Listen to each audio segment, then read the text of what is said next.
Here's a voicemail I got with a very common question about pseudoscience. I'm going to play it for you, and then we will talk about it. This is in the context of the pseudoscience mini-series that has recently wrapped up, I guess I'd say. Hey, David.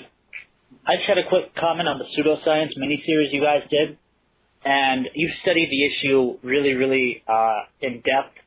But my question is, even if it is complete and utter pseudoscience, don't you think there is a value to talking to someone about some of the problems you have?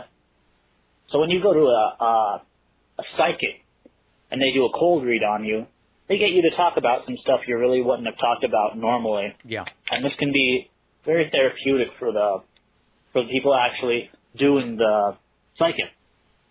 So there should be value in therapy. Yeah, it's not therapy, though. It's not therapy. That's the point. This is a common refrain. Listen, even if it's not actually real, even if homeopathy isn't actually real as such, going and speaking to a homeopath can be a good experience. Or a psychic, same thing. We have real stuff called psychotherapy and counseling and social work and psychologists.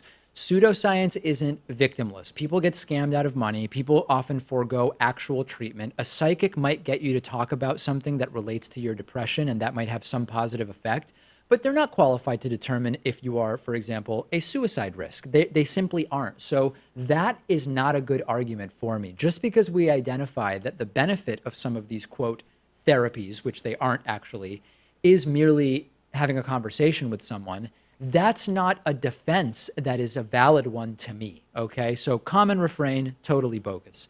Great bonus show coming up. I'm out of time, but it's a good one. Sign up, www.joinpakman.com, patreon.com/David Pakman Show.